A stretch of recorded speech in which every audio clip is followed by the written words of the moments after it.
Hello everyone, this is Natif Hussain here. Welcome you all on our YouTube channel NH Academy. तो आज की इस video में हम बात करने वाले हैं class 9 NCERT chapter number 2 polynomials के बारे में। तो before starting the topic polynomial, हम कुछ बेसिक कॉन्सेप्ट के बारे में समझेंगे। पॉलिनोमियल होता क्या है और पॉलिनोमियल्स में हम क्या क्या चीज़ पढ़ने वाले हैं। तो पॉलिनोमियल को समझने से पहले हमें दो चीज़ों का समझना बहुत ज़रूरी है। एक है हमारा कांस्टेंट और दूसरा है वेरिएबल। तो अगर हम कांस्टेंट की बात करें तो दूसरा आता है हमारे क्या, वेरिएबल। तो तीसरी एक चीज़ और है जिसको हम क्या बोलते हैं, टर्म। तो कांस्टेंट का मतलब ही क्या होता है कि जो चेंज ना हो, which can not be change, मतलब जिसकी वैल्यू कभी चेंज ना हो, वो कांस्टेंट है। फॉर एग्जांपल अगर मैं 1 की बात करूँ तो 1 हमेशा क्या होगा, 1 ही रहेगा। 2 क्या है, 2 हमेशा 2 ही रहेगा। इसकी वैल्यू कभी 4 नहीं हो सकती, 3 नहीं हो सकती। 100 है तो 100 क्या होगा हमारा, 100 ही रहेगा। इसकी वैल्यू कभी भी चेंज नहीं होगी। अगर मैं बात करता हूँ वेरिएबल की, तो variable for example X, Y, Z, A, B, ये आपने मैथ में बहुत सारे क्वेश्चंस में देखे होंगे। इनकी वैल्यू हर क्वेश्चन में अलग आएगी। किसी में एक्स की वैल्यू कुछ आएगी, किसी में कुछ आएगी। मीन्स एक्स की वैल्यू क्या होती है, इन वेरी करती है, मतलब जब वेरी करती है तो हमने इसको क्या बोल दिया, वेरिएबल। और उसके बाद में आते हैं टर्म्स। टर्म्स क्या होता है, कांस्टेंट और variable, the product of constant and variable मिलकर क्या बनाते हैं, हमारे टर्म बनाते हैं। फॉर एग्जाम्पल ये क्या है, हमारा एक कांस्टेंट है और ये एक वेरिएबल है। तो ये मिलके क्या बनाते हैं, हमारे एक टर्म बनाते हैं। फॉर एग्जांपल 4x, तो 4x क्या हो गया, मेरा एक टर्म हो गया। ठीक है, तो 4 इंटू एक्स, ठीक, 4 इंटू एक्स मतलब 4 यहाँ पे क्या है, हमारा कांस्टेंट है, x क्या है, वेरिएबल है। ठीक है, तो कांस्टेंट क्या होता है, जिसकी वैल्यू चेंज नहीं होती। वेरिएबल क्या होता है, जो जिसकी वैल्यू क्या करती है, वेरी करती है। टर्म क्या होता है, product of constant and variable. ठीक, तो इसी के बेसिस पे हम क्या करते हैं, पॉलिनोमियल्स को डिफाइन करते हैं। तो पॉलिनोमियल्स क्या होता है, हमारा नंबर ऑफ टर्म्स, जब हम बहुत सारे टर्म्स को आपस में मिला देते हैं तो हमारा क्या कहलाता है, पॉलिनोमियल कहलाता है। ठीक है, अगर for example 4x, 4x square plus 2x, 3x cube plus 2x, ये सारी क्या है, हमारी पॉलिनोमियल है। अगर plus 3, 2x square plus 3x, अगर हमारे पास टर्म एक है तो हमारा क्या होगा, इसे हम क्या बोल देंगे, मोनोमियल। अगर दो टर्म है तो बाइनोमियल। 3 टर्म है अगर तो हम इसे बोलेंगे ट्राइनोमियल। लेकिन बेसिकली ये तीनों हैं क्या, हैं तीनों ये पॉलिनोमियल। ठीक है, क्या ये तीनों पॉलिनोमियल, मोनोमियल, बाइनोमियल, ट्राइनोमियल, लेकिन तीनों क्या है, ये पॉलिनोमियल। मतलब नंबर ऑफ टर्म के हिसाब से हम, मोनोमियल है तो उसमें एक टर्म होगा, बाइनोमियल है तो उसमें 2 टर्म होंगे, ट्राइनोमियल है तो 3 टर्म होंगे। लेकिन इसको हम डिग्री के साथ में कंफ्यूज नहीं होंगे। तो हम बात करते हैं डिग्री ऑफ पॉलिनोमियल्स के बारे में। ठीक है,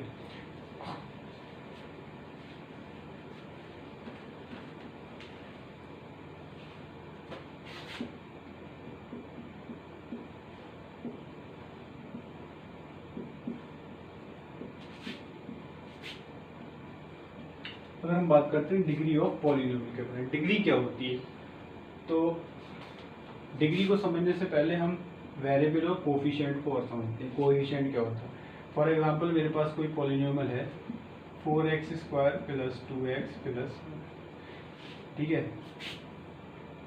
और दूसरी है मेरे पास 4x प्लस 3x,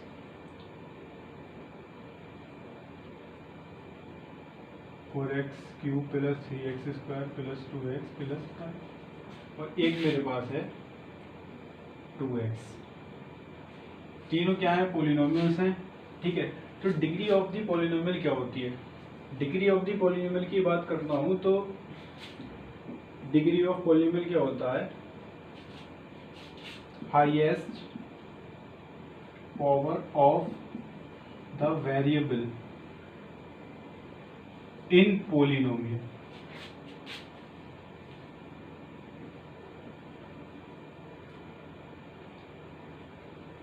मतलब क्या हुआ, किसी भी पॉलिनोमियल्स में वेरिएबल की जो हाईएस्ट पावर होगी वो क्या होगी, हमारी डिग्री होगी।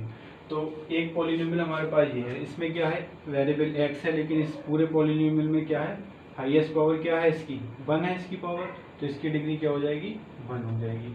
अगर हम इसकी बात करते हैं तो इसमें यहाँ भी x है, यहाँ भी x है, यहाँ भी x होगा, लेकिन क्या होगा, x की पावर 0 है, तो यहाँ पे हम इसको x की पावर 0 ना लेके हमने इसको डायरेक्ट 1 कर दिया, क्योंकि x की पावर 0 क्या होती है, 1 होती है।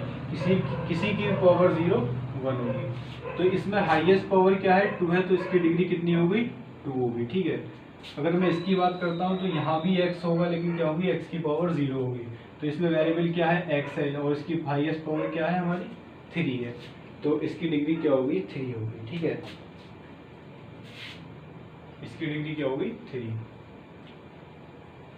तो डिग्री समझ में आ गई। डिग्री क्या होती है, highest power of the variable. किसी भी पॉलिनोमियल की हम डिग्री को कैसे फाइंड करेंगे, तो कैसे फाइंड करेंगे, हम उसमें पहले वेरिएबल देखेंगे कि उसमें वेरिएबल क्या है, और उस वेरिएबल की जो हाईएस्ट पावर होगी वही क्या होगी, उसकी डिग्री होगी, डिग्री ऑफ द पॉलिनोमियल होगी। तो डिग्री ऑफ द पॉलिनोमियल्स के बेसिस पे हमने इनको 3 टाइप में डिवाइड किया है, एक तो लीनियर पॉलिनोमियल्स, क्वाड्रेटिक पॉलिनोमियल्स और क्यूबिक पॉलिनोमियल। अगर मैं बात करता हूँ लीनियर पॉलिनोमियल्स की, लीनियर पॉलिनोमियल्स क्या होता है, इसकी डिग्री क्या होगी, 1 डिग्री होगी, मतलब the polynomials of a degree 1 is known as the linear polynomial. For example की अगर मैं बात करता हूँ तो ये हो जाएगा 4x + 1 2x + 3, ये क्या होंगे, इसके लीनियर पॉलिनोमियल्स होंगे। सेकेंड नंबर पे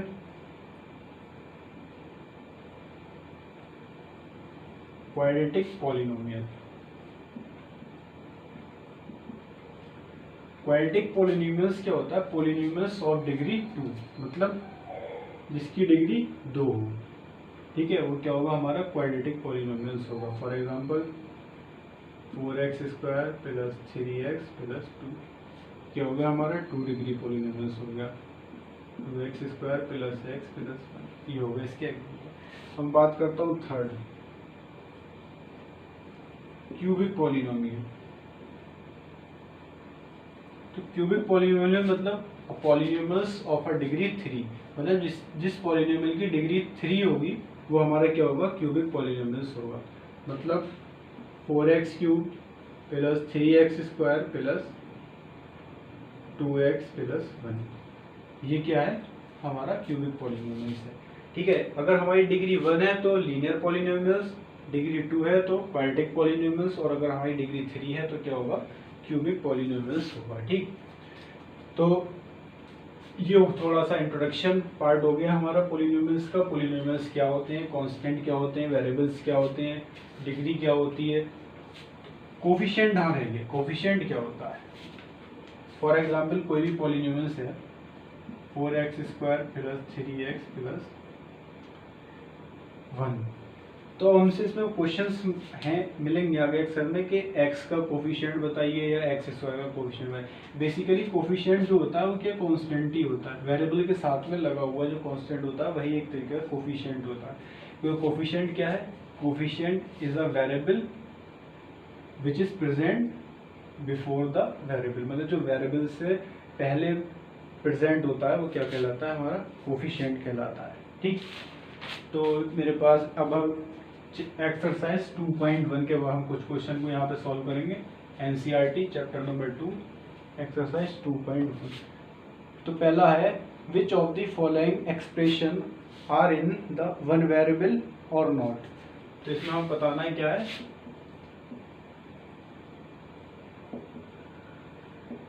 विच are the following expression in one variable or not। ठीक है, तो पहला हमारे पास क्या है,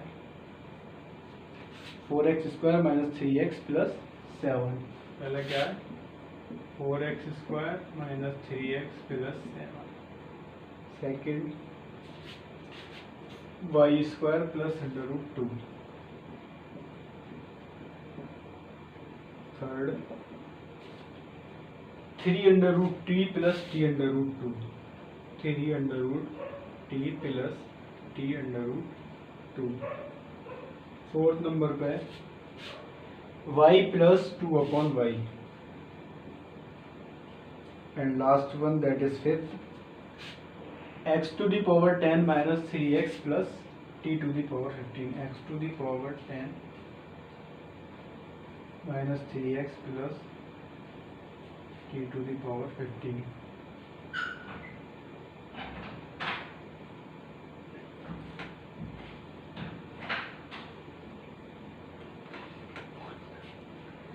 one two three four five.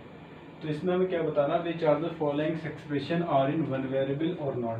तो वन वेरिएबल का मतलब क्या होगा, उसमें वेरिएबल क्या होगा, हमारा एक ही होगा। अगर x है तो सब में x होगा, y है तो सब में y होगा, a है तो सब में a होगा। ठीक है, तो सबसे पहले हम वेरिएबल को चेक करेंगे। ठीक है, यहाँ पे कुछ नहीं है तो इसको हम यहाँ पे बाय डिफॉल्ट यहाँ पे क्या x टू दी पावर 0 ही होगा, क्योंकि इसकी पावर क्या हो जाती है, हमेशा 1 हो जाती है। तो हमने इसमें देखा इसमें क्या है, इधर भी x है इधर भी x है, मतलब वेरिएबल एक है। तो इसको हम क्या लिख देंगे, यस। इसमें क्या है, y to the power 2 plus √2। देखिए यहाँ पे y होगा y की, लेकिन वहाँ पे पावर क्या होगी, 0 होगी, वे डजेंट मैटर। तो y to the power 2 plus √2y की पावर 0 होगा ये, तो हम इसके आगे भी क्या यस लिख देंगे। लेकिन आपको जब कॉपी में आंसर नोट करेंगे तो उसको क्या लिखेंगे, y 4y² minus 3x plus 7 is one variable equation, is one variable expression. ठीक है, इसमें भी √t है, मतलब t टू दी पावर 1/2, और यहाँ भी t है, मतलब एक ही वेरिएबल है, तो इसका भी क्या हो जाएगा, यस हो जाएगा। ये भी y है, ये 1/y, लेकिन है तो y के अलावा कोई नेक्स्ट नहीं, तो ये भी क्या होगा हमारा, यस होगा। ये तो आपको देख के ही समझ में आता होगा, यहाँ पे एक वेरिएबल x है, इधर x है, लेकिन यहाँ पे t है, तो ये क्या होगा, ये हमारा वन वेरिएबल में नहीं होगा। ठीक है, तो यस यस यस नो।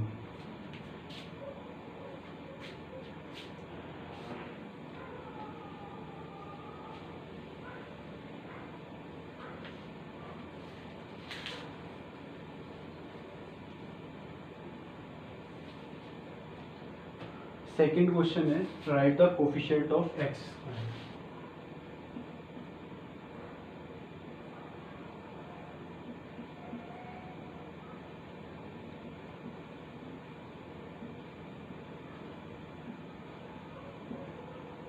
ठीक है, तो इसमें पहला है 2 plus x square plus x, 2 plus x square plus x.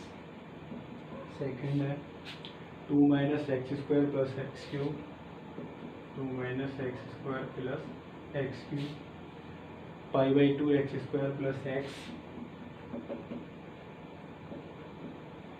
π/2 x square plus x. Fourth one is √2x minus 1।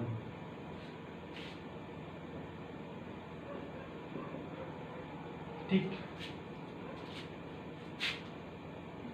इसमें हमें क्या करना है, कोफिशिएंट बताना है एक्स स्क्वायर का। एक्स स्क्वायर का कोफिशिएंट मैंने आपको बताया था कि कोफिशिएंट क्या होता है, कोफिशिएंट बेसिकली एक कांस्टेंट होता है जो वेरिएबल से पहले मल्टीपल में लगा होता है। तो हमें क्या का बताना है, एक्स स्क्वायर का बताना। सबसे पहले हम एक्सप्रेशन में क्या, एक्स स्क्वायर होगा, एक्स स्क्वायर कहाँ है, तो यहाँ पर है। ठीक है, अगर एक्स स्क्वायर से पहले जो नंबर होगा वो हमारा क्या होगा, कोफिशिएंट होगा। यहाँ पे कुछ नहीं है, तो यहाँ पे बाय डिफॉल्ट क्या होगा, 1 होगा। हम इस एक्स स्क्वायर को क्या लिख सकते हैं, इस एक्स स्क्वायर को हम 1 इंटू एक्स स्क्वायर भी लिख सकते हैं, तो हमारा क्या है, एक्स स्क्वायर। तो हम है यहाँ पे, तो यहाँ पे क्या है, बेसिकली 1 इसमें हिडन है, तो कोफिशिएंट ऑफ एक्स स्क्वायर यहाँ पे क्या हो जाएगा, मतलब कोफिशिएंट ऑफ एक्स स्क्वायर यहाँ पे क्या हो जाएगा, 1। ठीक है, अब इसमें हम बात करते हैं, तो हमें केवल क्या बताना है, एक्स स्क्वायर का। तो यहाँ पे एक्स क्यूब है, यहाँ पे एक्स स्क्वायर है, लेकिन यहाँ पे क्या माइनस लगा हुआ है। तो ये माइनस कहाँ से आया होगा, जब हमने -1 की मल्टीप्लाई करी होगी किससे, एक्स स्क्वायर से, तभी तो यहाँ पे ये माइनस आया होगा। तो यहाँ पे जो वेरिएबल से पहले वाला क्या होता है, कोफिशिएंट होता है, तो इसका कोफिशिएंट क्या हो जाएगा, -1 हो जाएगा। इसमें क्या है, एक्स स्क्वायर यहाँ पर है, तो इसमें क्या आ रहा है, एक्स स्क्वायर से पहले क्या आ रहा है, -π/2, तो इसका आंसर क्या हो जाएगा, π/2। लेकिन यहाँ पे तो एक्स स्क्वायर है ही नहीं, है ही नहीं, तो मतलब गायब हो गया, कहाँ चला गया। तो यहाँ पे क्या हुआ होगा कि एक्स स्क्वायर के साथ में जीरो होगा कांस्टेंट की जगह पे, जब जीरो के साथ में मल्टीप्लाई करी जाएगी तो जीरो हो जाएगा। तो इसमें क्या होगा हमारा, इसमें जो होगा हमारा कोफिशिएंट एक्स स्क्वायर क्या होगा, जीरो होगा। ठीक है, तो कोफिशिएंट क्या होता है, बेसिकली एक कांस्टेंट होता है जो वेरिएबल से पहले ऐड हुआ होता है। तो आज की वीडियो को यहीं तक रखते हैं, फिर अगली वीडियो में इसके आगे कंटिन्यू करेंगे। तब अगर आपको वीडियो पसंद आई हो तो वीडियो को लाइक करें, चैनल को सब्सक्राइब करें। इसी तरह की वीडियो हमारे चैनल पर मिलती रहेंगी। Thank you for watching the video.